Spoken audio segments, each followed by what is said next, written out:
Different Worlds by Margaret Johnson, Chapter 7, A New Boyfriend. Next day, Mom and I went to Winterton for a walk. Winterton is one of my favorite places. It's east of Norwich by the sea. Winterton is where Mom took me and Ron when we were children. It takes about 45 minutes to drive there. We put on our coats, made some coffee and some sandwiches to take with us. On the beach, it was cold but sunny. Some children were running by the sea with their dog. As we walked along, I told Mom about Jim. When I was finished, my face was a bit red. "You really like him, don't you?" she said, looking at me. It was windy by the sea. Mom's hair was all over her face, but I could see her smile through it. "Yes," I said, "I do." Just for a moment, she looked a little sad. She walked ahead a short way, then she looked back at me. "Love is wonderful," she said, smiling again. "Enjoy it while you can, Sam. Enjoy it while you can." I did enjoy myself that evening very much. Jim and I went to a bar in the center of Norwich.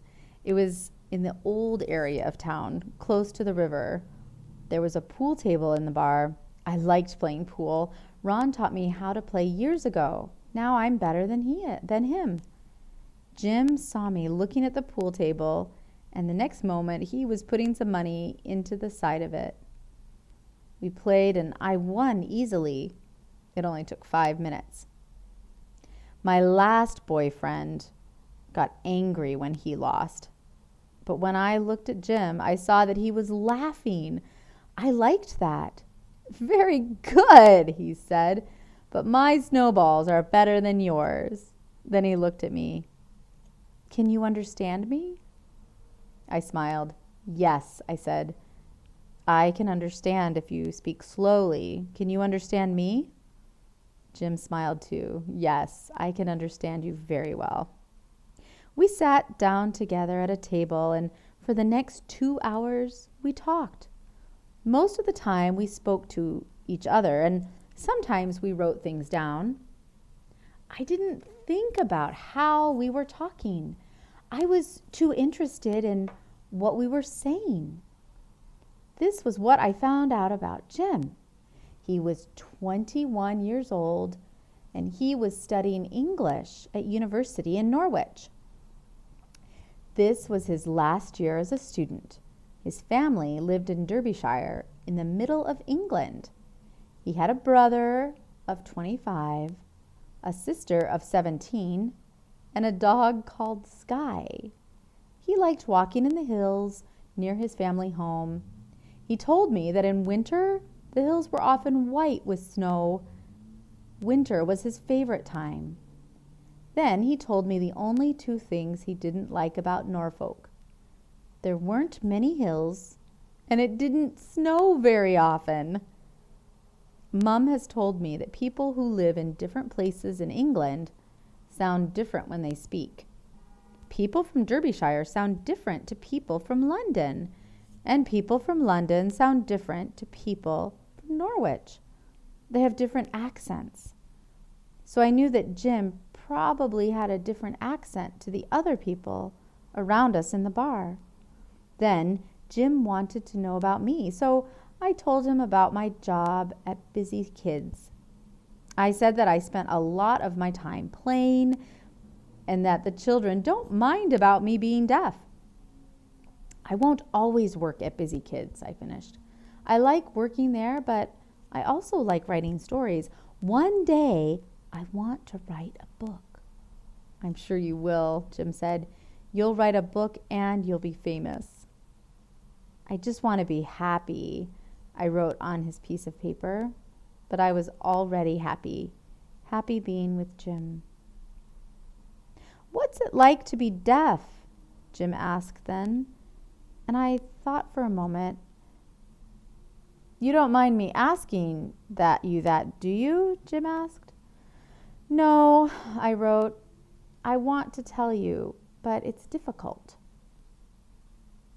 I think it must be very peaceful, Jim said. I like noise, but sometimes I need to be quiet. That's when I go to the countryside for a walk. He laughed. But actually, the countryside can be a very noisy place. There are cars and animals and birds singing. Mom likes listening to the birds sing, I told him. Yes, I do too, he said, and the sound of the wind in the trees. Sometimes my world is too quiet, I said, and Jim touched my hand. Don't be sad, he said, and I smiled. I'm not sad, I said, and it was true. I was very happy being with Jim. I think being deaf is a bit like swimming underwater, I told him. You know, when you're swimming and you look up through the water, everything looks different. The water changes everything. Jim moved his chair near to mine and took my hand in his. Fish always live in the water, he said. It's all they know.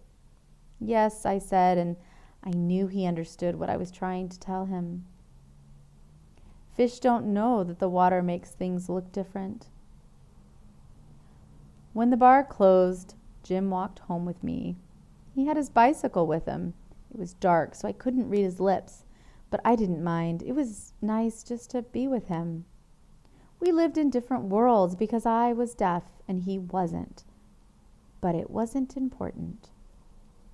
Outside my house, we stopped under a street light. Jim looked into my eyes.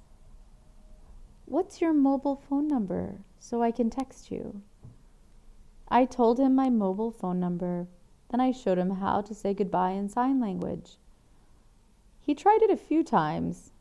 Then he showed me another way to say goodbye, with a kiss. I liked that way best.